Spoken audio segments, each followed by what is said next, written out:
이진우의 손에 잡히는 경제.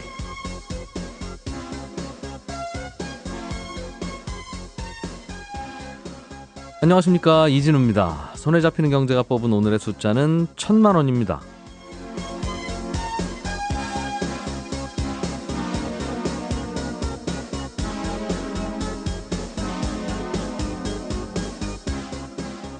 질병을 치료하거나 예방하는 걸 영어로 헬스케어라고 합니다. 이 헬스케어 시장이 제일 큰, 즉 질병 치료와 예방에 돈을 제일 많이 쓰는 나라가 바로 미국입니다. 지난 2016년 기준으로 미국에서 헬스케어에 쓴 비용은 총 3조 3천억 달러, 우리 돈으로 3,500조 원 정도인데요. 미국 전체 GDP의 18%를 차지하는 큰 돈이고, 미국인 한 명당 평균으로 나눠보면 1년에 1,000만 원 이상 의료비나 보험 등으로 쓰고 있다는 통계입니다. 날이 갈수록 불어나는 이 헬스케어 비용을 보면서 3명의 미국 경영자들이 의기투합했다는 소식이 들리지요. 아마존의 제프 베조스, 그리고 버크셔 해서웨이의 워런 버핏 회장, 그리고 미국 최대 은행인 JP모건의 CEO인 제이미 다이먼. 미국에서도 제일 알아주는 네로라 하는 이 3명의 기업가들이 공동으로 헬스케어와 관련한 벤처기업을 설립하기로 했는데요. 이들은 이 헬스케어 비용이 미국 경제 전체를 갉아먹는 굶주린 기생충 같다 하면서 새로 만드는 기업은 이윤을 추구하는 데는 집중하지 않을 거라고 공언했습니다. 현재 의료비 지출 중에서 본인 부담이 30%가 넘는 나라가 OECD 국가들 중에서 미국을 포함해서 6개가 있고요. 우리나라도 여기에 포함되는데요. 이런 기업가들을 우리나라에서도 볼 수 있는 날, 오긴 오겠지요?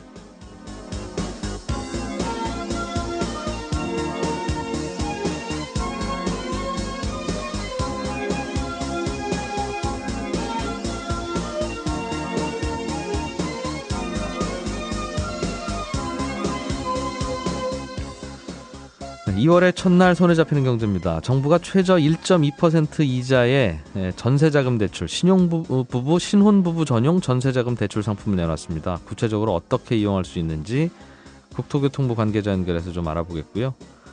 삼성전자가 액면 분할을 한다고 하던데 액면은 뭔가요? 이런 질문이 어제 좀 들어왔습니다. 친절한 경제에서 궁금증을 풀어드리겠습니다. 모바일 상품권 요즘 이용하는 분들 많죠. 서로 주고받기도 하고. 그런데 상품권 유효기간이 지났거나 혹시 환불받고 싶으면 정확히 어떻게 할 수 있는 건지 오늘은 이 내용 자세하게 알아보겠습니다. 광고 잠깐 듣고 오늘 준비한 순서 시작하겠습니다.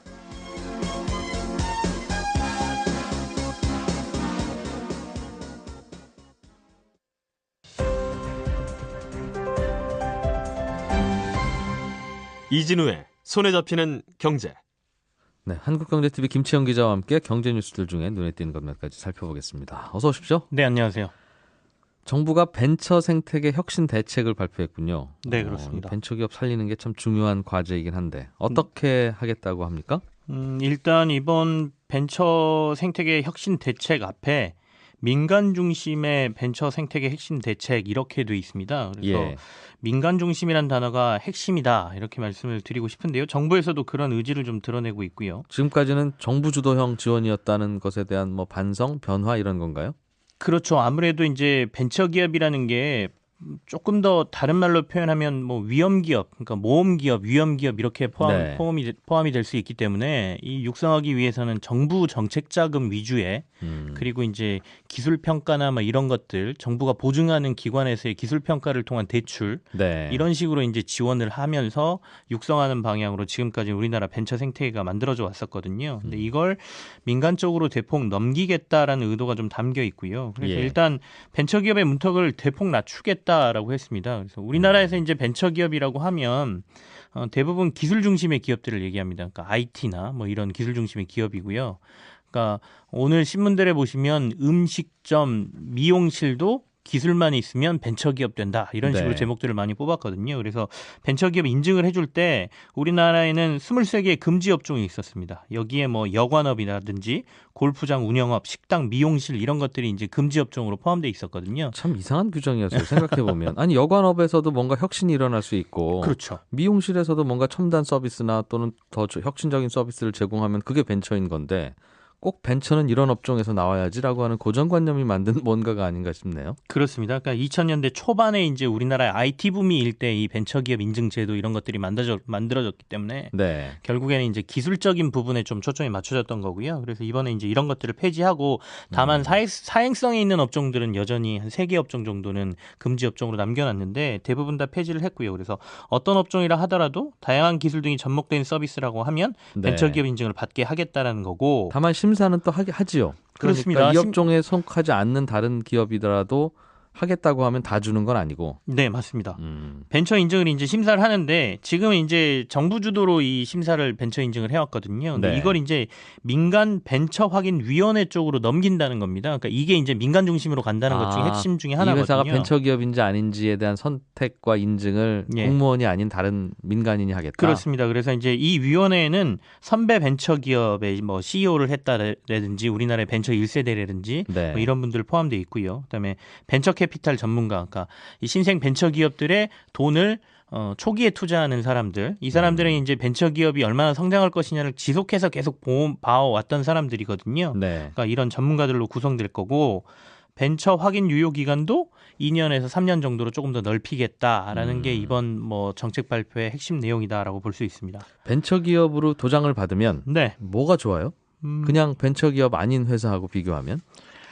일단 뭐 기업들 얘기로 조금 시쳇말로 얘기하면 가오가 좀 산다라고 할까요? 그러니까 벤처 기업 나 벤처 기업이야 뭐 이렇게 하고 다닐 수 있다는 예, 뭐 그런 것도 있고요. 네. 더 좋은 거는 사실 저겁니다. 그러니까 세금 감면 혜택이 좀 커요. 벤처 기업을 받으면 벤처 기업이 소득 발생이 되면 4년간 법인세와 소득세, 재산세를 50% 감면받을 수 있는 세금 혜택. 절반을 돌려주네요. 예. 이거 좋네요. 이거. 예, 그렇기 때문에 이제 신생 기업들 같은 경우에는 벤처 기업 인증을 받기 위해서 굉장히 노력을 많이 하고요. 네. 그리고 금융권에서 돈을 빌릴 때도 우대 혜택을 받습니다. 금융권의 기존 대출 시에 우대 금리를 받을 수 있도록 그 벤처 인증 제도는 활용이 될 수 있고요. 코스닥 시장의 상장이나 정부 정책 자금 심사에서도 이 벤처 기업들은 우대를 받을 수 있습니다. 그래서 네. 신생 기업들 같은 경우에는 많이들 이 벤처 기업을 받으려고 노력을 많이 하고 있고요.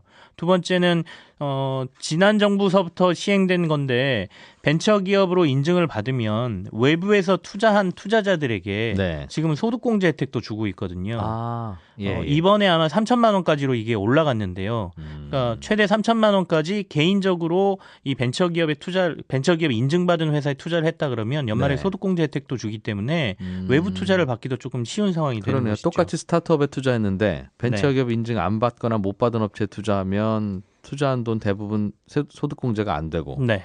소득공제가 된다는 건 돈 많이 버신 분들 입장에서는 한 40%까지 돌려받으니까 그렇습니다. 굉장히 크죠. 그러네요. 1,000만 원 투자했는데 400만 원은 나라에서 돌려주는 거니까 네. 기왕이면 벤처기업 인증 받은 회사에 투자를 하려고 하겠군요. 그렇습니다. 아니면 투자하려고 하면 좀 인증 좀 받아오세요. 좀. 심지어 그렇게도 합니다. 만약에 요즘 네. 스타트업 기업들 중에 굉장히 성장성이 좋아 보이는데 벤처기업 인증을 못 받았다라고 하면 투자하는 쪽에서 일단 이건 대출금으로 줄 테니 네. 나중에 벤처기업 인증을 받으면 이걸 투자자금으로 돌리자라고 조건을 제시하는 경우도 굉장히 많습니다. 또 어떤 게 좀 바뀝니까?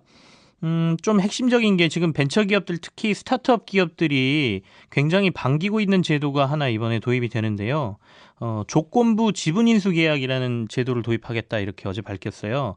SAFE라고 하는 제도인데 네. 이게 2013년도에 이제 미국 쪽에서 도입이 돼서 스타트업 기업들에 투자하는 뭐 좋은 방법으로 지금 선풍적인 인기를 끌고 있는 방법이거든요. 네. 무슨 얘기냐? 그 스타트업 기업들 같은 경우에는 이 기업의 가치 평가를 하기가 굉장히 힘듭니다. 그러니까 불안하죠, 그리고. 뭐 이미 실적이 나고 있거나 뭐 고객들이 많이 확보된 상황이라고 하면 그 고객 수를 바탕으로 또는 실적을 바탕으로 미래 가치를 평가하고 뭐 기술 가치를 평가한다고 할 수가 있는데 이제 막 신생 기업의 한 1년밖에 안 된 기업들, 특히 요즘은 공유 경제를 활용한 뭐 스타트업 기업들이 많지 않습니까? 네. 그러면 뭐 예를 들어 차량 공유라고 하면 이들이 차를 가지고 있는 것도 아니고 이걸 자산으로 보기도 힘들고 네. 굉장히 애매하긴 하죠. 근데 아이디어만 놓고 보면 굉장히 성장 가능성이 있어 보이기도 하고 네. 그래서 이제 처음에 초기 투자를 할 때 가치 평가가 애매하기 때문에 이 조건부 지분 인수 계약이라는 것은 처음에 야 일단 우리가 돈은 줬다라고 지분 계약서를 그러니까 계약서를 쓰고요. 네. 대신에 이 가치는 나중에 너네가 두 번째 후속 출자를 받을 때 지분 네. 가치로 우리가 나중에 회사의 가치로 지분으로 전환해서 받을게 이렇게 계약을 하는 겁니다. 그러니까 향후에 이 회사가 성장을 해서 예. 어느 정도 가치 평가가 될 때쯤에 네. 이제는 이 회사에 대한 가치 평가가 되고 후속 투자자들이 들어올 거 아니에요. 늦게 들어온 투자자가 들어오는 배수가 더 비싸게 들어올 텐데 대부분 비싸게 들어오죠. 왜 비싸게 들어오는 걸로 우리도 들어올 거라고 할까요? 처음에 미리 투자하면서? 그러니까 이제 미리 투자한 사람 대신에 거기에 조건이 좀 걸려 있습니다. 우리는 미리 투자했으니까 이 위험을 그 네. 주가보다 15에서 20% 정도 할증해 준다. 이런 조건들을 거는 거죠. 조금 좀 싸게 들어갈 수 있다. 거기 기준으로. 예. 그리고 만약에 후속 투자를 못 받으면 네. 이거는 지분 출자가 아니라 대출금이다. 아, 갚아라. 예. 이런 식으로 이제 계약을 맺는 방식을 조건부 인수 계약이라고 하는데 네. 초기 투자 기업들 같은 경우에는 당장 빨리 자금은 받아야 되는데 속도가 굉장히 중요한데 투자를 받기 위해서는 차라리 이 방법이 낫다. 그리고 나중에 우리가 제대로 가치 평가를 받아서 이 지분 가치로 그 사람들한테 지분을 주면 되기 때문에 서로한테 약간 수요가 맞아떨어져서 미국에서는 지금 굉장히 인기를 끌고 있는 방법이거든요. 그래서 네. 이번에 우리도 이 세이프라고 하는 지분 인수 계약 SAFE라는 제도를 도입하겠다라고 해서 네. 초기 벤처 투자를 하는 그 엑셀레이터라고 하거든요. 신생 기업들에 투자하는 이쪽 업계에서는 굉장히 환영하는 제도라고 볼 수 있겠습니다. 지금도 초기 기업에 투자할 때는 네, 사실상 전환사채 혹은 신주 인수권부 사채 형태로 1억 필요하세요? 그럼 1억 드리는데 네, 나중에 우리가 이걸 주식으로 전환해서 그냥 받아갈지 아니면 1억 도로 내놓으세요 라고 할지는 우리가 판단한다. 예, 그래도 좋으면 사인해라 이런 식으로 한다고 해요. 그렇습니다. 그러니까 이미 이거하고 비슷한 구조네요, 그럼. 예, 비슷한 제도들이 있긴 한데 좀 더 다양한 제도들이 만들어진다라고 하면 뭐 돈을 투자하는 쪽도 그렇고 네. 받는 쪽도 그렇고 서로가 유리한 걸 택할 수가 있지 않습니까? 그러니까 다양성이 좀 넓어진다는 측면에서 네. 조금 더 업계에서는 이번 여러 가지 제도 개혁이라든지 이번에 발표된 거에 대해서 조금 환영하는 입장을 내비치고 있고요. 네. 정부에서도 추가적으로 이 벤처기업 쪽으로 들어갈 수 있는 자금들을 조금 더 규모를 넓히겠다라고 얘기를 하고 있어서 조금 뭐 제2차 벤처붐이 일지 않을까라는 기대감이 업계에서는 좀 일고 있다 이렇게 말씀을 드립니다. 네. 주주총회를 하려고 하는데 네. 이 주주총회가 12월 결산법인일 경우에는 뭐 3월 말 안에 해야 된다 이런 규정이 있죠. 그렇습니다. 그런데 이것저것 주주총회라고 하는 게 바로 1월 1일에 할 수 있는 게 아니라 이것저것 더 원건도 만들고 해야 되는 거라서 대개는 하게 되면 그냥 3월 중순 이후에 어쩔 수 없이 잡게 되는 경우가 많은데 그러다 보니까 상장 기업이 뭐 다 합치면 한 2,000개 넘지 않습니까? 그렇습니다. 그럼 하루에도 뭐 몇백 개 기업이 왜 굳이 오후 4시에 해? 그냥 아침 9시에 해. 그러면 아침 9시에 막 수백 개 기업이 다 하니까 네. 내가 투자한 기업이 동시에 하네? 5개 기업이 뭐 이런 경우가 있고 그럼 주총에 몸이 5개가 아닌데 어떻게 다 가? 이제 이런 고민이 되는 걸 좀 풀어보겠다고 정부가 안을 내놓은 모양이에요. 그렇습니다. 이른바 슈퍼주총데이라고 해서 보통 이틀에서 3일 안에 거의 모든 상장사의 80%, 7, 80%가 다 똑같은 날 이제 네. 주총을 하거든요. 예.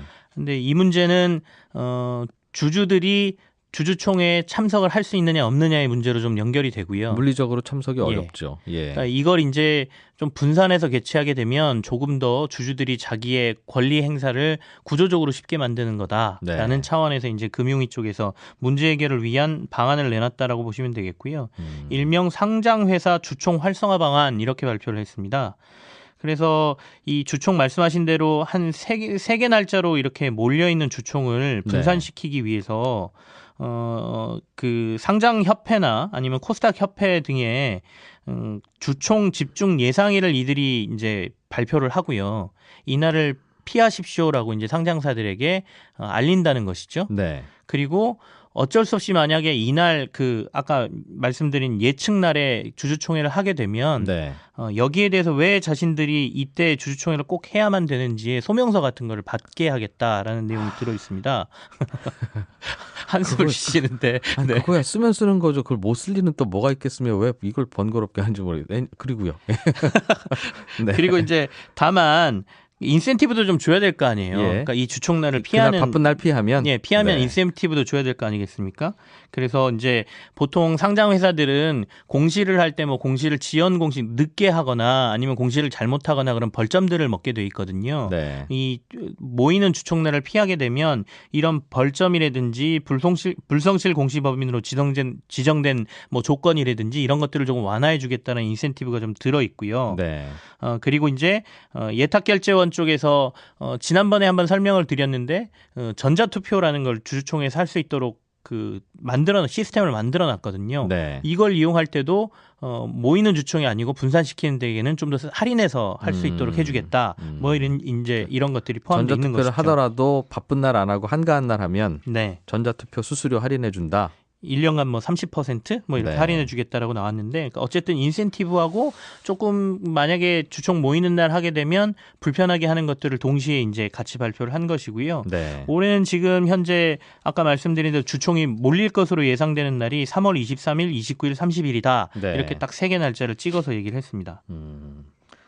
2,000개가 넘는 회사가 네. 3월 10일부터 최대한 분산을 하더라도 20일 동안 분산하면 하루에 100개 아닙니까? 그렇습니다. 근데 하루에 100개라도 찾아다니기는 무리 아닐까요? 그렇죠. 결국 그래서 오프라인에서 주총을 하는 걸 계속 고집하는 것보단 온라인에서 할 수 있게 자꾸 만들어주면 이게 오히려 자연스럽게 될 것 같은데요. 왜 이날 꼭 하는지 사유서 내라고 하면 그게 무서워서 그날 안 하겠습니까? 그래서 말씀하신 대로 몇 가지 안이 조금 더 있는데요. 네. 지금 이제 대부분 주주총회를 하기 위해서는 주주명부 폐쇄라는 걸 12월 말에 기업들이 다 하죠. 그래서 주주가 이걸로 확정돼 있습니다. 이 주주들이 주주총회에 참석합니다라는 의미거든요. 네. 이분들은 이제 의결권을 행사할 수 있는 권한이 주어집니다라는 게 주주명부 폐쇄일인데 이거를 회사가 좀 자율적으로 정하도록 풀어줬어요. 꼭 12월 말에 하지 않아도 주주명부 폐쇄일을 나름 주총 날짜하고 준비할 수 있는 날짜에 맞춰서 주주명부 폐쇄일을 좀 자유롭게 할 수 있도록 이제 해줬고요. 그거를 정관 개정을 한다는 거죠. 예. 그렇게 되면 이제 배당도 이제 그 주주명부 폐쇄와 관련돼서 그렇죠. 이루어지지 않습니까? 그날 마지막 날 주식 들고 있는 분이 배당을 근데 받는데 이거 좀 복잡해질 것 같긴 한데 그래서 배당 기준일도 회계연도 말일부터 배당일 전일 중에 하루를 선택할 수 있도록 할 방침이다. 이런 방침도 지금 나왔고요. 어쨌든 간 나름의 아이디어를 지금 많이 내놓은 겁니다. 좀 분산시키기 위한 아이디어를 좀 이거 내놨고요. 아주 재밌게 되겠는데요. 예, 만약에 그러니까- 배당 기준일이 다르면 예. 배당락도 서로 다를 것이고 그렇죠. 그럼 연말이 되면 올해는 25일까지 주식을 사셔야 배당받을 수 있습니다. 이런 기사도 이제 못 낼 것이고. 그러면 이제 뭐 군들이 생기겠죠. 뭐 그렇겠죠. 마치 입시 때처럼 네. 1지망, 2지망 이런 것처럼 A군, B군 해서 A군, B군 뭐 배당락 일이 달라지고 뭐 이런 것들이 좀 생길 그렇겠네요. 것 같네요. 각자 내가 투자한 기업의 배당 기준일이 언제인지 알아야 또 그 전까지 팔고 싶으면 또 팔 것이고. 조금 더 복잡해지는 상황이 벌어질 수도 있고요. 그리고 이제 전자투표와 관련돼서도 조금 접근성을 높일 수 있는 방안을 고민하고 있다라는 내용들이 좀 나왔는데요. 대부분 상장회사 주주들의 뭐 연락처라든지 이런 게 다 그 증권사들에 있기 때문에 증권사들이 적극적으로 이거를 그 주주들에게 알리고 전자투표를 유도할 수 있게 하겠다라는 내용도 들어 있습니다. 네. 대우건설이라고 하는 유명한 건설회사가 네. 호반건설로 넘어가나 봅니다. 산은에서 대우건설 지분을 가지고 있었고요. 50.75%를 가지고 있었는데 산은이 갖고 있다는 건 결국 국가가 소유하고 있는 건설회사라는 그렇습니다. 뜻이죠. 예. 벌써 이제 대우건설이 세 번째 매각인데요. 이걸 이제 호반건설이 단독 입찰을 해서 따냈습니다. 근데 이걸 50.75%를 한꺼번에 인수하는 게 아니라 40% 정도를 먼저 인수를 하고 네. 나중에 나머지 10%를 인수하는 방식, 그러니까 부분 매각 방식이거든요. 할부로 사겠다고 했군요. 예, 그렇습니다. 일종의 할부인 건데요. 돈이 좀 부족한가 보군요. 가격도 사실은 산은이 처음에 사들일 때가 3조 2천억 원 정도인데 지금 호반건설이 사들이는 가격이 1조 1,800억 정도니까 네. 이게 지금 너무 가격이 낮다. 그래서 특혜 매각이라는 얘기도 지금 조금 나오고 있는 상황이고요. 싸게 판 거라 이겁니까? 이제 밖에서는 처음에 산 거보다는 산은이 싸게 팔았다라고 주장을 하고 있고 예. 산은 쪽에서는 현재 대우건설의 이 주가를 보면 네. 싸게 판 게 아니다. 현재 주가 대비 그 높은 가격에 팔았다라고 얘기를 하고 있는 거죠. 그만큼 그 안에 대우건설의 값어치가 떨어졌다는 얘기가 되겠습니다. 어쨌든 경쟁 입찰에서 이 회사가 제일 많이 돈 내겠다고 해서 가져가는 거잖아요. 그렇습니다. 현재 대우건설 주가가 주당 6,000원에서 6,100원 정도거든요. 근데 예. 호반건설이 단독 입찰하면서 주당 7,700원에 인수하겠다라고 했으니까 현재 가격으로 보면 싸게 산 건 아닙니다. 뭐 싸든 비싸든 경쟁에서 제일 돈 많이 쓴 쪽에 가져갔다고 하면 그거를 안 팔 거면 모르겠어도 팔 거면 그게 최선이잖아요. 언제든지. 예, 그렇습니다. 근데 이제 산은이라는 곳이 정책 자금이 들어가 있는 곳이기 때문에 좀 더 비싸게 팔지 과연 그러냐? 조금 더 기다렸다가 아. 비쌀 때 팔아도 되는데 왜 이 시점에 이걸 파느냐라는 예. 것이고요. 아까 할부로 팔았다고 말씀하셨잖아요. 예. 왜 부분 매각 방식을 했느냐? 항상 보면 네. 국가가 소유하고 있는 어떤 기업을 팔 때는 항상 이 문제가 나오는데 네, 그래서 저는 여기에 대해서 문제 있다고 생각하시는 분은 각자 돈을 걸고 그래서 그분들 말이 맞아서 나중에 더 비싸게 팔리잖아요. 네, 그럼 그 차액을 그분들한테 배당을 해주고 예, 만약에 혹시라도 그분들 때문에 기다렸다가 싸게 팔리면 그분들 돈은 그냥 국가가 가져가는 걸로. 청와대 정책 제안 게시판에 한번 올려보시는 건 어떻습니까? 그러면 정말 내가 그렇게 믿는 분은 돈 걸고 반대할 거 아니겠습니까? 그렇죠. 지금은 아무런 리스크도 없이 반대를 하니까 항상 반대가 나오죠. 매각이라는 게 이 시점 문제가 굉장히 중요하게 얘기가 되는데요. 근데 어떨 때는 빨리 파는 게 도리어 유리할 때도 있습니다. 이 판단은 네. 사실 그러니까 알 수 맞다, 없죠, 사실은. 네. 맞다, 틀리다를 논하기가 조금 어려운 문제이긴 합니다. 이따 나가시면서 청와대 정책 게시판 그 링크 좀 저한테 보내주세요. 알겠습니다. 한국경제TV 김치영 기자였습니다. 고맙습니다. 네, 감사합니다. 알아야 될 것들 많이 안내를 해주고 눈높이에 딱 맞는 만인의 경제 과외 선생님. 다음 순서는 친절한 경제입니다. 네, 어제 삼성전자가 액면 분할을 한다는 뉴스가 좀 화제가 됐는데 액면 분할에서 분할은 알겠는데 액면이라는 게 뭔지 좀 궁금하더라 이런 질문들을 보내주셨어요. 액면 또는 뭐 액면가라고 부르는데요. 이건 회사가 처음에 창업할 때 예를 들면 종잣돈을 1억 원 가지고 창업하는 회사도 있고 1,000만 원 가지고 창업하는 회사도 있고 그럴 거 아니겠습니까? 근데 예를 들어서 1억 원을 종잣돈을 들고 창업한 회사면 돈 낸 주주들한테 1억 원어치의 주식을 찍어서 나눠줬겠죠. 그런데 주주들한테 주식 1억 원어치를 나눠줄 때 한 장에 10,000원짜리 주식으로 10,000장을 찍어서 나눠줄 수도 있고 한 장에 5,000원짜리로 찍어서 20,000장 나눠줘도 1억이잖아요. 그렇게 나눠줬을 수도 있고 다양하게 할 수 있습니다. 그런데 그러니까 한 장에 10,000원짜리로 찍어서 나눠줬으면 그 주식의 액면가는 그냥 10,000원인 거고요. 한 장에 5,000원짜리로 찍어서 나눠줬으면 그 주식의 액면가는 5,000원인 겁니다. 이거 회사에서 그냥 정하기 나름입니다. 직원들 월급을 10만 원짜리 수표로 주든 10,000원짜리로 주든 뭐 500원짜리 동전으로 주든 그게 회사 마음이듯이 주식도 처음에 한 장에 10,000원짜리로 찍느냐 1,000원짜리로 찍느냐 이건 회사 마음이고요. 뭐 얼마짜리로 찍는 게 특별히 더 좋은 것도 나쁜 것도 없습니다. 삼성전자는 1969년에 설립됐는데 그때 4억 8천만 원이 종잣돈이었습니다. 그래서 한 장에 10,000원짜리 주식을 찍어서 나눠줬으면 4억 8천만 원이니까 4만 8천 장을 찍었을 텐데 실제로는 한 장에 5,000원짜리 주식으로 찍었고요. 그래서 9만 6천 장을 찍었고 한 장에 5,000원짜리 주식으로 찍어서 주주들한테 나눠줬으니까 삼성전자의 액면가는 5,000원이었던 겁니다. 그러니까 다시 말하면 삼성전자가 처음 문을 연 날 삼성전자의 주가는 5,000원이었다. 이런 뜻이기도 합니다. 그게 삼성전자의 액면가고요. 그러니까 액면가는 회사가 태어난 날 그날 그 회사의 주가 이걸 액면가라고 보시면 되겠습니다. 그런데 삼성전자 주가가 지금 250만 원이잖아요. 그러니까 처음에는 5,000원으로 태어난 주식이 한 주에 250만 원이 된 거니까 몇 배입니까? 500배가 올랐죠. 그래서 삼성전자는 1969년에 창업한 이래로 주주들 돈의 기업 가치가 500배 올랐다. 이렇게 표현할 수 있는 겁니다. 그럼 삼성전자가 우리나라에서 창업 이래 제일 기업 가치가 많이 성장한 기업이냐 하면 그건 아닙니다. 코스닥 시장에 보면 액면가가 100원짜리 주식인데 주가는 지금 한 10만 원 하는 회사도 있거든요. 그러니까 100원으로 시작해서 10만 원 됐으니까 이건 1,000배 오른 거 아니겠습니까?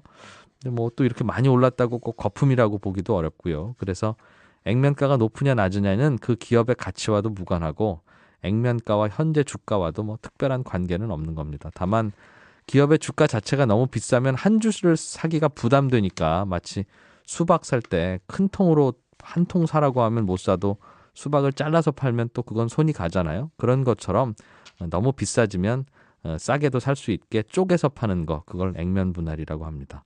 반대로 주가가 너무 싸서 가치가 없어 보이면 또 액면 분할의 반대인 액면 병합이라는 걸 합니다. 그러면 주식을 합치는 거죠. 500원짜리 주식을 10배 액면 변합하면 또 그 다음부터 5,000원에 거래되고 그렇습니다. 친절한 경제였습니다.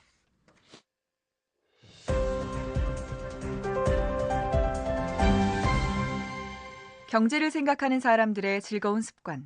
이진우의 손에 잡히는 경제.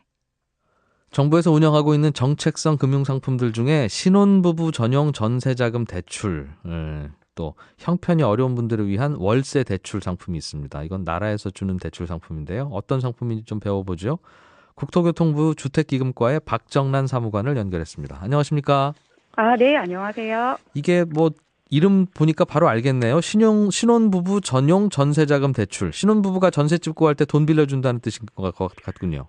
네네. 요즘에 이제 젊은 분들이 그 소득도 좀 낮고 직장도 구하기 힘들고 그래서 결혼에 예. 대해서 많이 이렇게 결혼하기 어려워하시잖아요. 그래서 저희가 결혼할 때 주거비 부담을 대폭 경감하기 위해서 신혼부부를 위해서 좀 대출액도 좀 확대하고 네. 금리를 낮춘 전용 상품을 출시하게 됐습니다.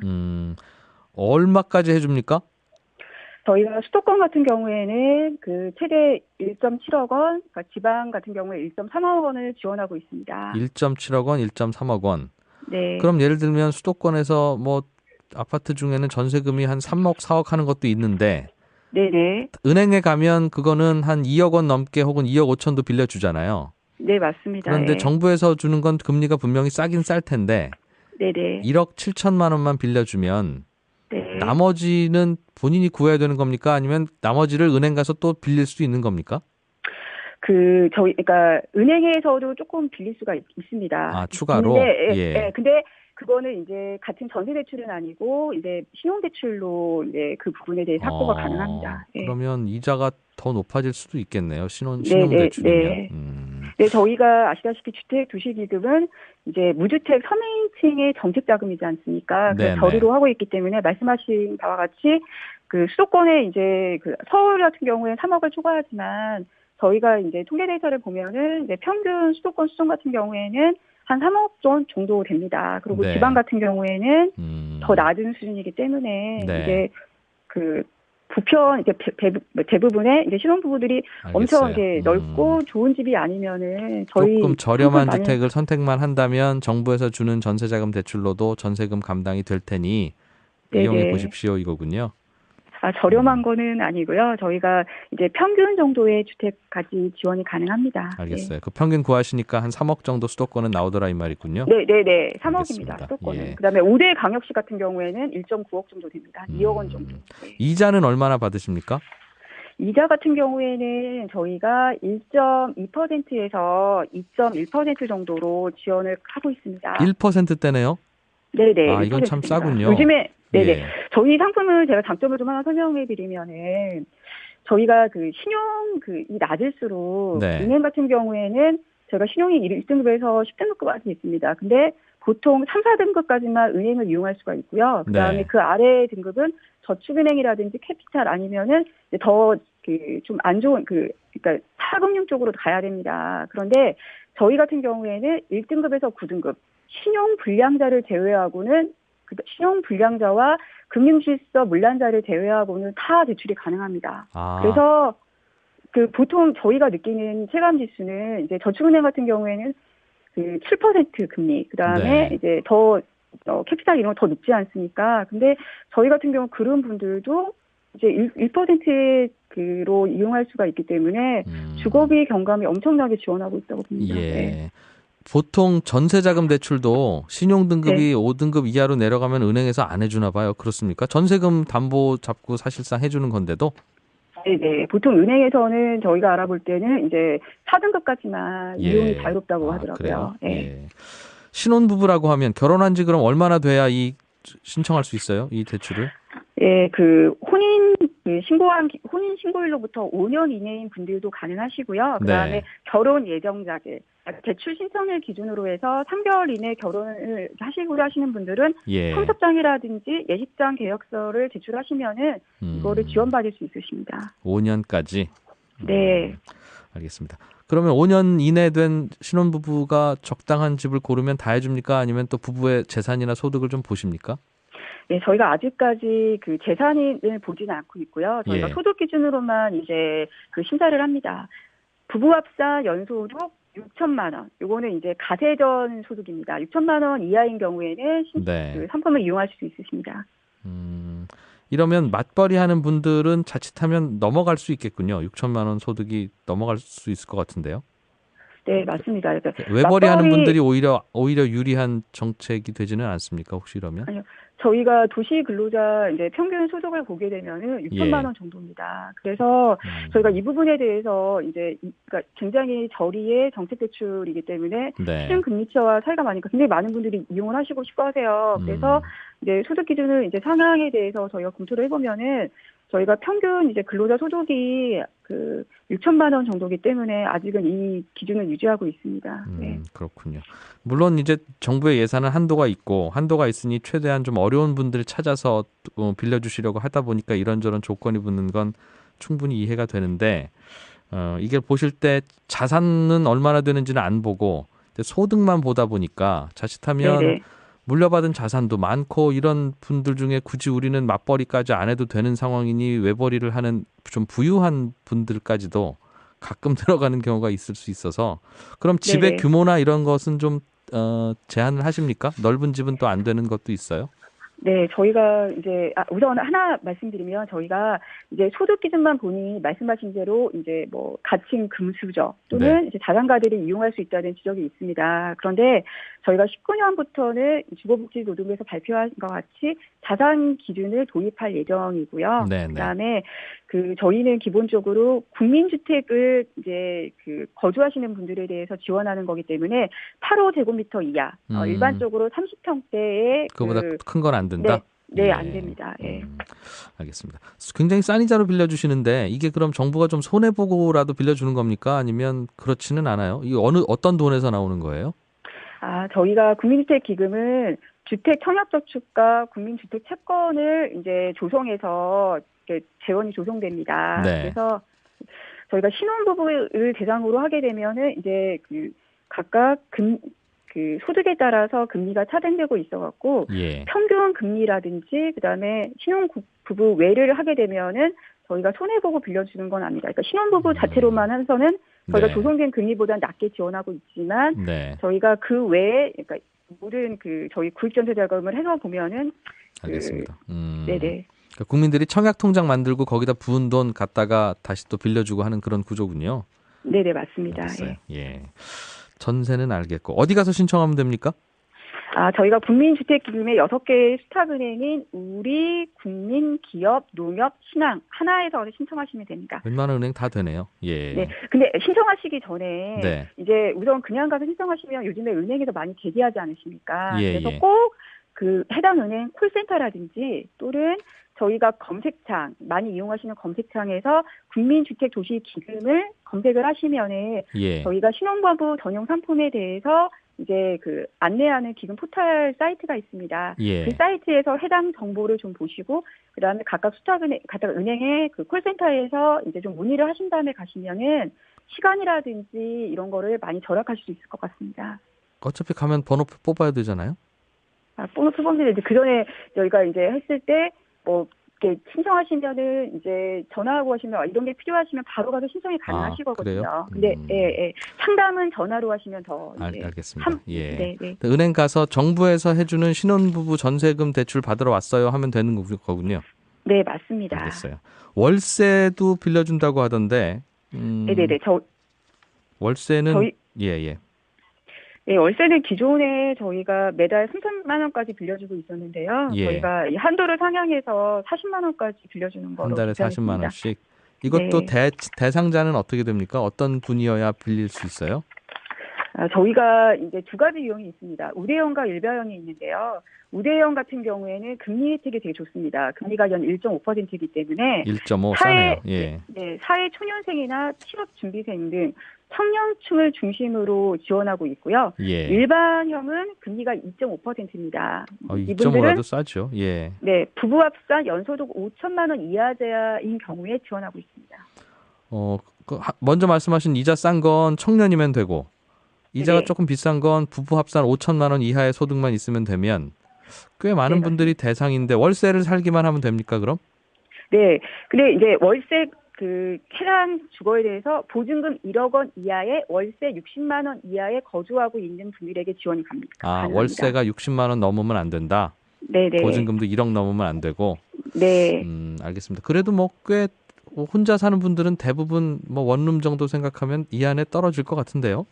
네, 맞습니다. 저희가 분석을 해보면 대부분 30에서 이제 30에서 40만 원 사이에 월세를 많이 부담하고 있더라고요, 청년층들이. 네. 그래서 이 대출을 이용하시면 저리에 이제 하시면서 학업과 생업에 전념할 수 있을 것 같습니다. 저 지방에서 올라온 대학생들 자취하는 분들은 다 이 안에 들어갈 텐데 이자가 네네. 이렇게 싸면 굳이 뭐 저 남는 돈 쓰는 거 아니라면 빌리는 게 좋을 것 같은데 이게 신청자 몰리지 않습니까? 아, 저희가 이제 월세 같은 경우에는 기본적으로 돈을 한번 지출하고 본인이 이제 그 모아서 상환을 해야 되지 않습니까? 네. 그래서 월세부터는 보통 전세 대출로 이제 많이 이용들을 하십니다. 그래요? 네네. 저라면 월세 대출도 알아보겠습니다. 은행 가서 나라에서 빌려주는 월세 대출 받으러 왔어요 하면 똑같이 해줍니까? 모든 은행들이? 네, 맞습니다. 아까 예. 말씀드린 신혼부부 전용 그 상품을 그 하는 6개 수탁은행에서 가서 알겠습니다. 상담을 하시면 됩니다. 예. 고맙습니다. 잘 배웠습니다. 네, 감사합니다. 예, 국토교통부의 박정란 사무관이었습니다.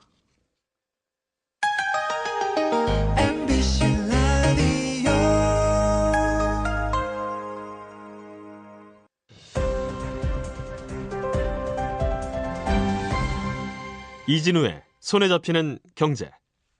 예전에 상품권이 백화점 상품권이나 주유권 정도 있을 때는 그게 뭐 서랍에 있던가 지갑에 있던가 항상 있으니까 눈에 띄니까 깜빡 잊고 안 쓰는 경우가 별로 없는데 요즘은 모바일 상품권을 선물로 주고받는 경우가 많아서요. 이건 휴대폰 열어보지 않으면 눈에 안 보이니까 가끔 유효기간 지나고 아예 아깝네 이런 경우들이 꽤 있습니다. 이럴 때 어떻게 하면 또 알뜰하게 쓸 수 있는지 모바일 상품권에 대해서 친절한 하나 씨, 이하나 리포터가 취재해 오셨습니다. 어서 오십시오. 네, 안녕하세요. 모바일 상품권 예를 들면 10,000원짜리를 받았어요. 10,000원어치 커피를 사 먹을 수 있는 거. 네. 그런데 이게 딱 맞춰서 10,000원어치 사 먹기가 어렵잖아요. 그렇죠. 그러니까 조금 남거나 차라리 좀 넘치면 그냥 내 돈 추가로 내면 되는데 네. 사 먹었는데 어떻게 하다 보니까 8,000원어치 사 먹고 2,000원어치 커피는 이제 사 먹을 수 없는 상황이 되면 돌려받을 수 있는지 없는지 네. 어떤 게 규정이에요? 이게 당연히 현금으로 환불을 받으실 수가 있습니다. 네. 잘 몰라서 직원이 안 된다고 하면 그냥 돌아오시는 분들이 많은데요. 잔액이 어느 정도 남았을 때 환불받을 수 있다는 가이드라인은 정해져 있습니다.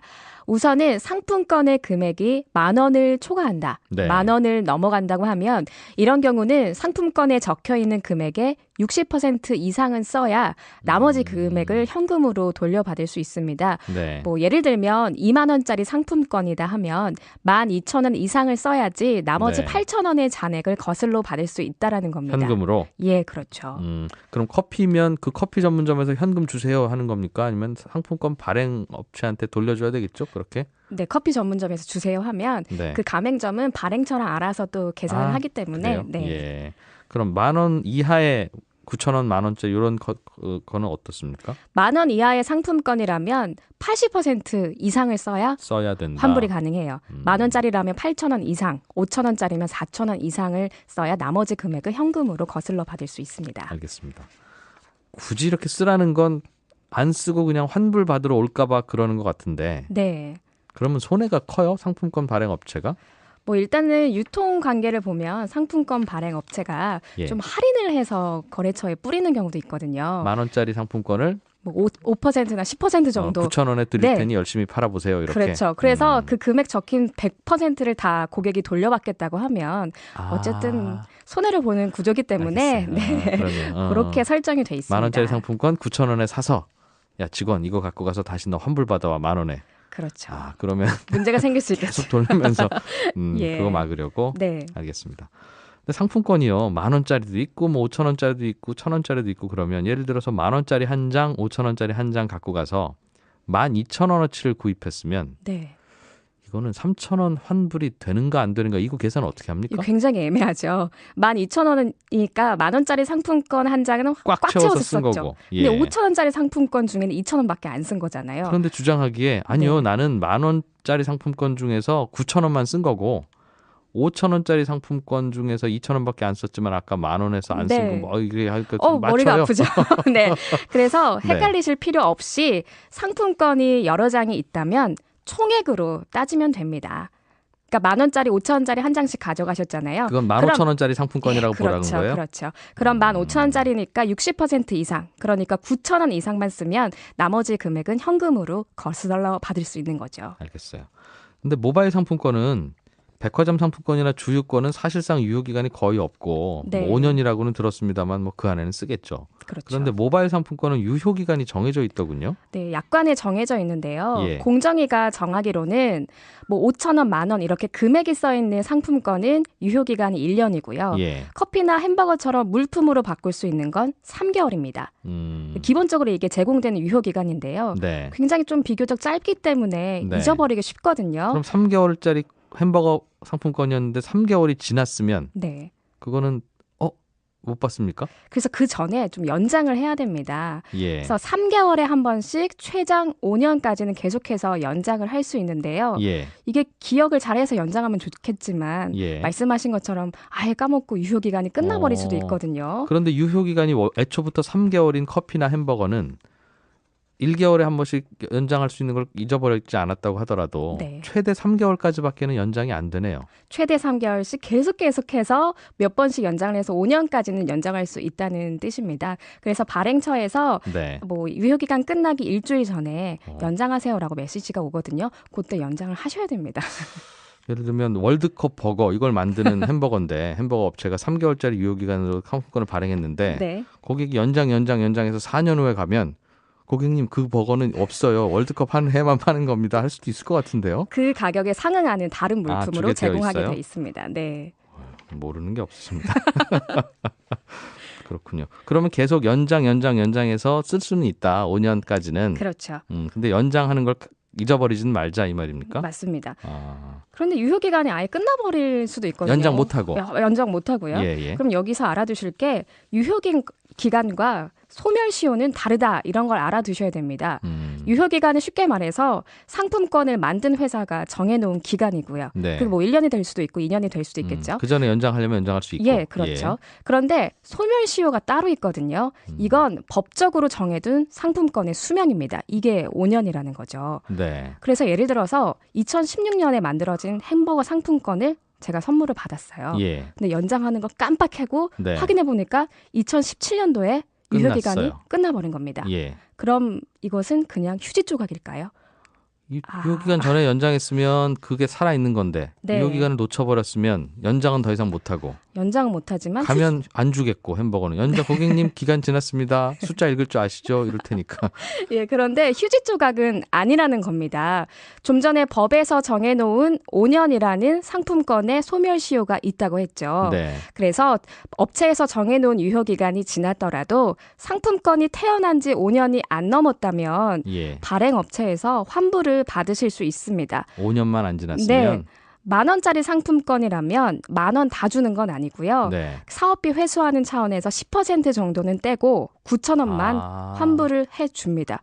그래서 유효기간 지난 상품도 다시 돌아봐야 합니다. 그러면 10,000원짜리 치킨 교환권인데 난 치킨은 싫어. 그러면 유효기간 지나라 기도한 후에 지나고 나면 가서 9,000원 주세요 하면 현금 준다는 거네요. 그렇죠. 오히려. 네, 그렇게도 생각할 수 있겠네요. 알겠습니다. 항상 저는 나쁜 쪽으로. 이하나 리포터였습니다. 덕분에 오늘도 많이 배웠습니다. 고맙습니다. 네, 고맙습니다. 예, 손에 잡히는 경제 오늘 준비한 순서는 여기까지고요. 저는 내일 오전 11시 10분에 또 다시 오겠습니다. 함께 해주신 여러분 고맙습니다. 이진우였습니다.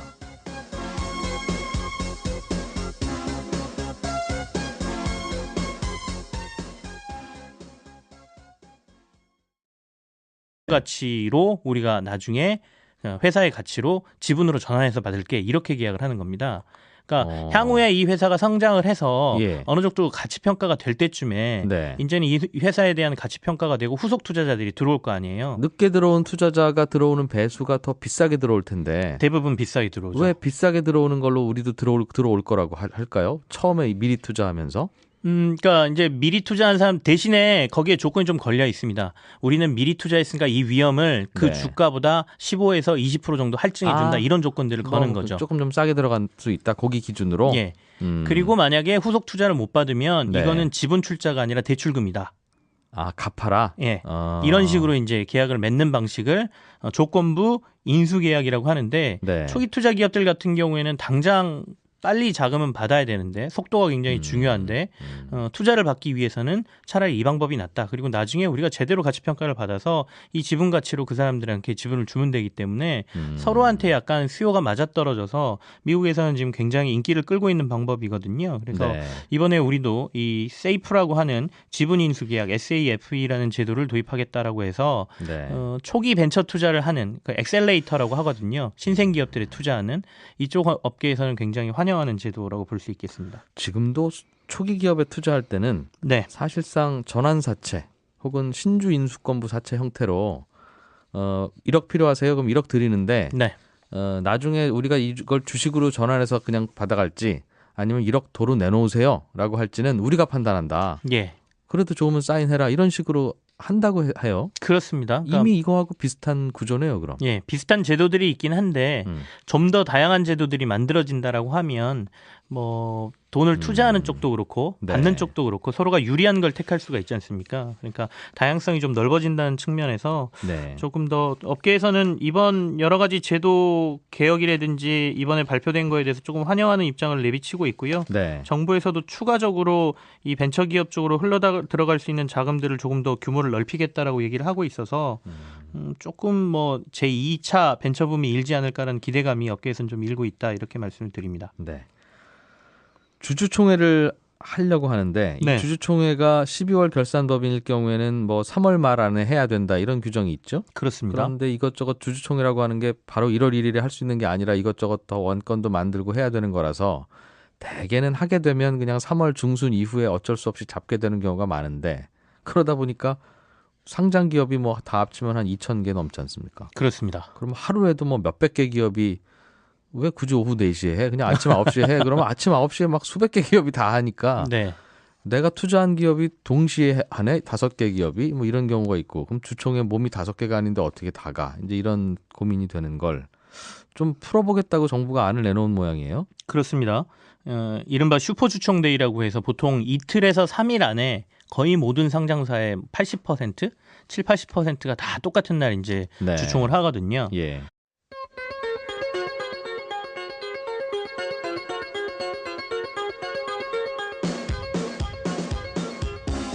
이진우의 손에 잡히는 경제.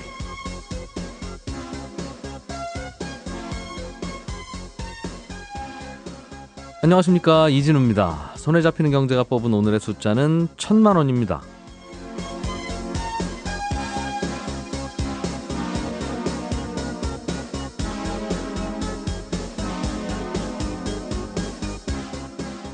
질병을 치료하거나 예방하는 걸 영어로 헬스케어라고 합니다. 이 헬스케어 시장이 제일 큰, 즉 질병 치료와 예방에 돈을 제일 많이 쓰는 나라가 바로 미국입니다. 지난 2016년 기준으로 미국에서 헬스케어에 쓴 비용은 총 3조 3천억 달러, 우리 돈으로 3,500조 원 정도인데요. 미국 전체 GDP의 18%를 차지하는 큰 돈이고 미국인 한 명당 평균으로 나눠보면 1년에 1,000만 원 이상 의료비나 보험 등으로 쓰고 있다는 통계입니다. 날이 갈수록 불어나는 이 헬스케어 비용을 보면서 3명의 미국 경영자들이 의기투합했다는 소식이 들리지요. 아마존의 제프 베조스, 그리고 버크셔 해서웨이의 워런 버핏 회장, 그리고 미국 최대 은행인 JP모건의 CEO인 제이미 다이먼. 미국에서도 제일 알아주는 네로라 하는 이 3명의 기업가들이 공동으로 헬스케어와 관련한 벤처기업을 설립하기로 했는데요. 이들은 이 헬스케어 비용이 미국 경제 전체를 갉아먹는 굶주린 기생충 같다 하면서 새로 만드는 기업은 이윤을 추구하는 데는 집중하지 않을 거라고 공언했습니다. 현재 의료비 지출 중에서 본인 부담이 30%가 넘는 나라가 OECD 국가들 중에서 미국을 포함해서 6개가 있고요. 우리나라도 여기에 포함되는데요. 이런 기업가들을 우리나라에서도 볼 수 있는 날 오긴 오겠지요.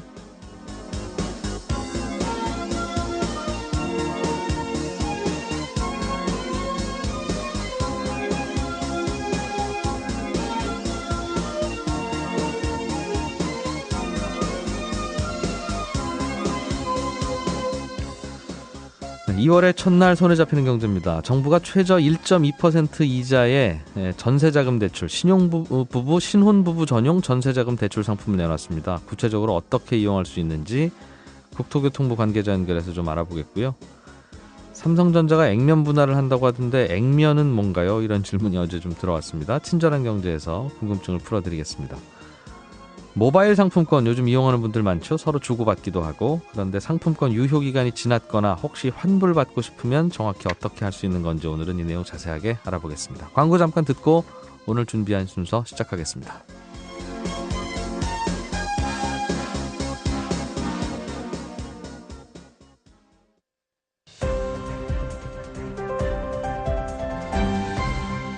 이진우의 손에 잡히는 경제. 네, 한국경제TV 김치영 기자와 함께 경제 뉴스들 중에 눈에 띄는 것 몇 가지 살펴보겠습니다. 어서 오십시오. 네, 안녕하세요. 정부가 벤처 생태계 혁신 대책을 발표했군요. 네, 그렇습니다. 벤처기업 살리는 게 참 중요한 과제. 좋은 거는 사실 저겁니다. 그러니까 세금 감면 혜택이 좀 커요. 벤처기업을 받으면. 벤처기업이 소득 발생이 되면 4년간 법인세와 소득세, 재산세를 50% 감면받을 수 있는 세금 혜택. 절반을 돌려주네요. 예. 이거 좋네요. 이거. 네, 그렇기 때문에 이제 신생기업들 같은 경우에는 벤처기업 인증을 받기 위해서 굉장히 노력을 많이 하고요. 네. 그리고 금융권에서 돈을 빌릴 때도 우대 혜택을 받습니다. 금융권의 기존 대출 시에 우대금리를 받을 수 있도록 그 벤처 인증 제도는 활용이 될 수 있고요. 코스닥 시장의 상장이나 정부 정책자금 심사에서도 이 벤처 기업들은 우대를 받을 수 있습니다. 그래서 네. 신생기업들 같은 경우에는 많이들 이 벤처 기업을 받으려고 노력을 많이 하고 있고요. 두 번째는 지난 정부서부터 시행된 건데 벤처 기업으로 인증을 받으면 외부에서 투자한 투자자들에게 네. 지금은 소득공제 혜택도 주고 있거든요. 예. 이번에 아마 3천만 원까지로 이게 올라갔는데요. 그러니까 최대 3천만 원까지 개인적으로 이 벤처기업 인증받은 회사에 투자를 했다 그러면 연말에 네. 소득공제 혜택도 주기 때문에 외부 투자를 받기도 조금 쉬운 상황이 되는 그러네요. 것이죠. 똑같이 스타트업에 투자했는데 벤처기업 인증 안 받거나 못 받은 업체에 투자하면 투자한 돈 대부분 소득공제가 안 되고 네.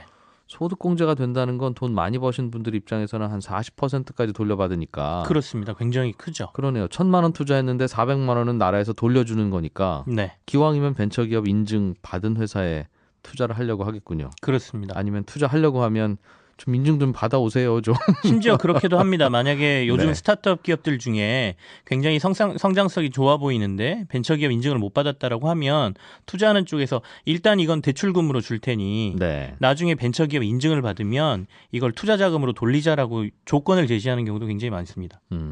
또 어떤 게 좀 바뀝니까? 좀 핵심적인 게 지금 벤처기업들 특히 스타트업 기업들이 굉장히 반기고 있는 제도가 하나 이번에 도입이 되는데요. 조건부 지분인수 계약이라는 제도를 도입하겠다 이렇게 어제 밝혔어요.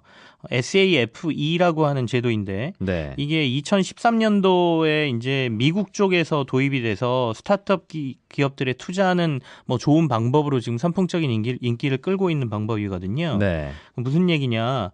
그 스타트업 기업들 같은 경우에는 이 기업의 가치 평가를 하기가 굉장히 힘듭니다. 그러니까 불안하죠, 그리고.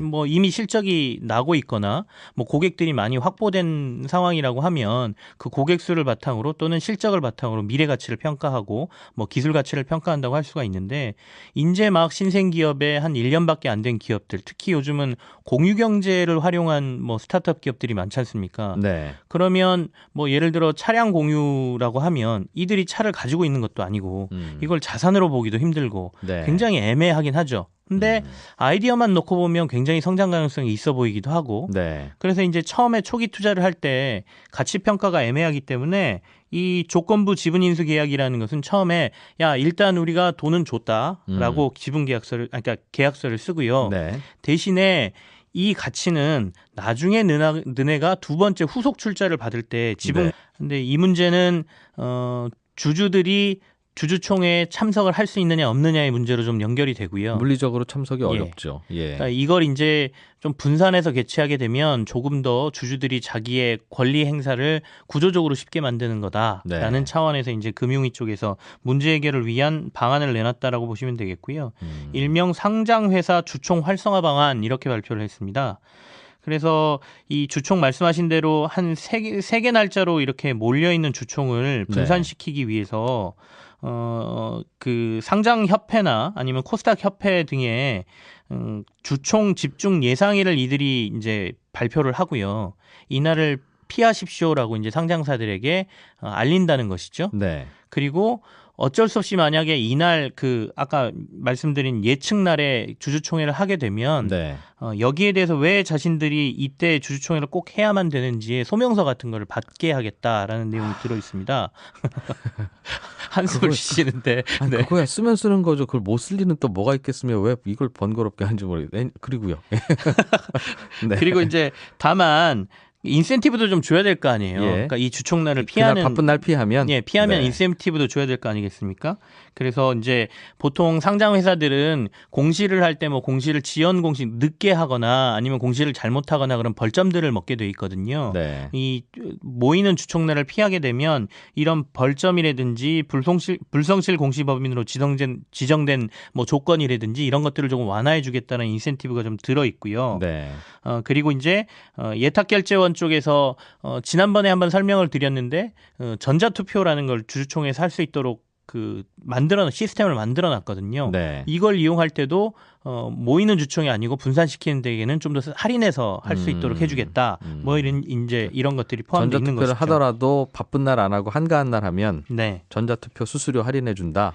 1년간 뭐 30% 뭐 이렇게 네. 할인해 주겠다라고 나왔는데 그러니까 어쨌든 인센티브하고 조금 만약에 주총 모이는 날 하게 되면 불편하게 하는 것들을 동시에 이제 같이 발표를 한 것이고요. 네. 올해는 지금 현재 아까 말씀드린 대로 주총이 몰릴 것으로 예상되는 날이 3월 23일, 29일, 30일이다. 네. 이렇게 딱 3개 날짜를 찍어서 얘기를 했습니다. 2,000개가 넘는 회사가 네. 3월 10일부터 최대한 분산을 하더라도 20일 동안 분산하면 하루에 100개 아닙니까? 그렇습니다. 근데 하루에 100개라도 찾아다니기는 무리 아닐까요? 그렇죠. 결국 그래서 오프라인에서 주총을 하는 걸 계속 고집하는 것보단 온라인에서 할 수 있게 자꾸 만들어주면 이게 오히려 자연스럽게 되게 될 것 같은데요. 왜 이날 꼭 하는지 사유서 내라고 하면 그게 무서워서 그날 안 하겠습니까? 그래서 말씀하신 대로 몇 가지 안이 조금 더 있는데요. 네. 지금 이제 대부분 주주총회를 하기 위해서는 주주명부 폐쇄라는 걸 12월 말에 기업들이 다 하죠. 그래서 주주가 이걸로 확정돼 있습니다. 이 주주들이 주주총회에 참석합니다라는 의미거든요. 네. 이분들은 이제 의결권을 행사할 수 있는 권한이 주어집니다라는 게 주주명부 폐쇄일인데 이거를 회사가 좀 자율적으로 이긴 한데 어떻게 하겠다고 합니까?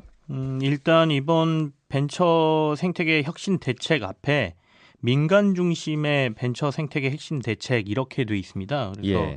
민간 중심이란 단어가 핵심이다 이렇게 말씀을 드리고 싶은데요. 정부에서도 그런 의지를 좀 드러내고 있고요. 지금까지는 정부 주도형 지원이었다는 것에 대한 뭐 반성, 변화 이런 건가요? 그렇죠. 아무래도 이제 벤처 기업이라는 게 조금 더 다른 말로 표현하면 뭐 위험 기업, 그러니까 모험 기업, 위험 기업 이렇게 포함이 될 수 있기 때문에 이 육성하기 위해서는 정부 정책 자금 위주의 그리고 이제 기술 평가나 뭐 이런 것들 정부가 보증하는 기관에서의 기술 평가를 통한 대출 네. 이런 식으로 이제 지원을 하면서 육성하는 방향으로 지금까지 우리나라 벤처 생태계가 만들어져 왔었거든요. 근데 이걸 민간 쪽으로 대폭 넘기겠다라는 의도가 좀 담겨 있고요. 그래서 예. 일단 벤처 기업의 문턱을 대폭 낮추겠다라고 했습니다. 그래서 우리나라에서 이제 벤처 기업이라고 하면 대부분 기술 중심의 기업들을 얘기합니다. 그러니까 IT나 뭐 이런 기술 중심의 기업이고요. 그러니까 오늘 신문들에 보시면 음식점, 미용실도 기술만 있으면 벤처기업 된다. 이런 식으로 네. 제목들을 많이 뽑았거든요. 그래서 벤처기업 인증을 해줄 때 우리나라에는 23개의 금지 업종이 있었습니다. 여기에 뭐 여관업이라든지 골프장 운영업, 식당, 미용실 이런 것들이 이제 금지 업종으로 포함되어 있었거든요. 참 이상한 규정이었어요. 생각해보면. 아니 여관업에서도 뭔가 혁신이 일어날 수 있고 그렇죠. 미용실에서도 뭔가 첨단 서비스나 또는 더 혁신적인 서비스를 제공하면 그게 벤처인 건데 꼭 벤처는 이런 업종에서 나와야지라고 하는 고정관념이 만든 뭔가가 아닌가 싶네요. 그렇습니다. 그러니까 2000년대 초반에 이제 우리나라의 IT 붐이 일 때 이 벤처기업 인증제도 이런 것들이 만들어졌기 때문에 네. 결국에는 이제 기술적인 부분에 좀 초점이 맞춰졌던 거고요. 그래서 이번에 이제 이런 것들을 폐지하고 다만 사행성이 있는 업종들은 여전히 한 3개 업종 정도는 금지 업종으로 남겨놨는데 대부분 다 폐지를 했고요. 그래서 어떤 업종이라 하더라도 다양한 기술 등이 접목된 서비스라고 하면 네. 벤처기업 인증을 받게 하겠다라는 거고. 다만 심사는 또 하지요. 그렇습니다. 그러니까 이 업종에 속하지 않는 다른 기업이더라도 하겠다고 하면 다 주는 건 아니고. 네, 맞습니다. 벤처 인증을 이제 심사를 하는데 지금은 이제 정부 주도로 이 심사를 벤처 인증을 해왔거든요. 근데 네. 이걸 이제 민간 벤처 확인 위원회 쪽으로 넘긴다는 겁니다. 그러니까 이게 이제 민간 중심으로 간다는 것 중에 핵심 중에 하나거든요. 이 회사가 벤처 기업인지 아닌지에 대한 선택과 인증을 예. 공무원이 아닌 다른 민간인이 하겠다. 그렇습니다. 그래서 이제 이 위원회에는 선배 벤처 기업의 뭐 CEO를 했다라든지 우리나라의 벤처 1세대라든지 네. 뭐 이런 분들 포함되어 있고요. 그다음에 벤처 캐피탈 전문가, 그러니까 이 신생 벤처 기업들의 돈을 초기에 투자하는 사람들, 이 사람들은 이제 벤처 기업이 얼마나 성장할 것이냐를 지속해서 계속 봐왔던 사람들이거든요. 네. 그러니까 이런 전문가들로 구성될 거고 벤처 확인 유효 기간도 2년에서 3년 정도로 조금 더 넓히겠다라는 게 이번 뭐 정책 발표의 핵심 내용이다라고 볼 수 있습니다. 벤처 기업으로 도장을 받으면 네. 뭐가 좋아요? 그냥 벤처 기업 아닌 회사하고 비교하면? 일단 뭐 기업들 얘기로 조금 시쳇말로 얘기하면 가오가 좀 산다라고 할까요? 그러니까 벤처 기업 나 벤처 기업이야 뭐 이렇게 하고 벤처 다닐 수 기업 있다는 인증. 예, 뭐 그런 것도 있고요. 네. 더